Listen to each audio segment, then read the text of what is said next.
In The Omnivore's Dilemma, Michael Pollan argues that humans have diverged from their natural ways and that everything is based on profit and quantity rather than quality. Using corn as an example, Pollan proves that profit is the sole factor that influences its production. The government encourages overproduction of corn, even if farmers make less money because it drives down prices for consumers. Farmers like George Naylor are constantly tempted to purchase expensive farm technology and the latest seed variety because it increases corn production. No other crop is such an economic commodity. Corn is found almost everywhere in food. Just look at any label and you'll see some ingredient that is derived from corn. Much like regular industrial farming, industrial organic farming is solely profit-driven. Yes, companies might claim to have local, purely organic food, but much of this is simply a marketing strategy.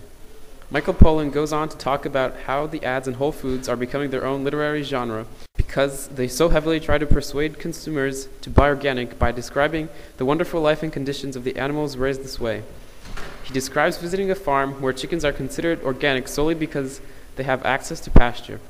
In reality, these chickens are kept inside for the first 5 weeks of their life to reduce the risk of disease, and only after that are they allowed to go outside and roam in their so-called pasture. Farms like Joel Salatin's Polyface farm, in comparison, are much more sustainable and treat their animals better. Being a locavore is another thing Michael Pollan examines. Wikipedia defines a locavore as a person interested in eating food that is locally produced, not moved long distances to market. The book itself agreed with the viewpoint of the locavore. Such opinions are some that could be found on locavores.com. This is a Californian group who wishes to remain local in food choice as it views it to be healthier and a more wholesome way of life. Pollan portrays the life of the locavore in a similar way. They're everyday people with a passion for the best foods possible.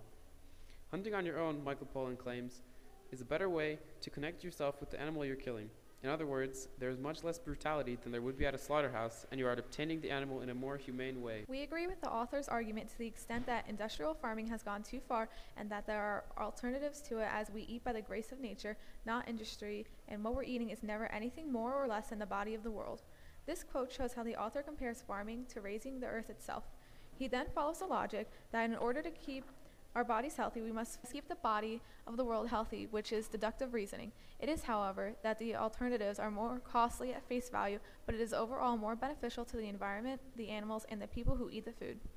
The argument the author poses is initially strong. This, however, impeded by the author's excessive use of narration, which overgathers support of pathos and leaves the reader thirsting for more use of the logos. It is clear that the reader gains ethos as the author presents himself as an ordinary person, which does little to present the logical side of his argument. Another strategy the author uses to gain ethos is his use of the ideas of well-known figures.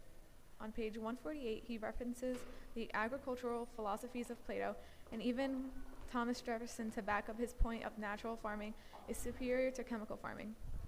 His narration often leads him off on tangents which detract from his argument, and without warning returns to his talk about dinner after a short tangent about omega-3s, which shift the tone from everyday chef to someone knowledgeable. This is a hard transition to make every time it occurs and negatively affects his ethos. With detailed descriptions, the author appeals to the reader's pathos by making them sympathize his argument throughout descriptions that appeal to emotions. By describing in detail the process of obtaining a meal, the author almost shocks the reader into trusting what he says. The fact that the author relates his argument to his audience also helps empathize his point being made. In other words, he describes the gruesome details of industrial farming and contrasts them with a pastoral farm. Overall, the author has an argument that has potential to be compelling, but he detracts it from unnecessary divergencies. Over time, people have been growing their society to be bigger and better. To build bigger cities, we need more people, and to have more people, we need more food. Although we do, in fact, need more food, and although industrial agriculture may seem the logical way to do things, it is not. Through the high growth of corn and low amount of supermarket diversity, we are effectively nailing our own coffin shut.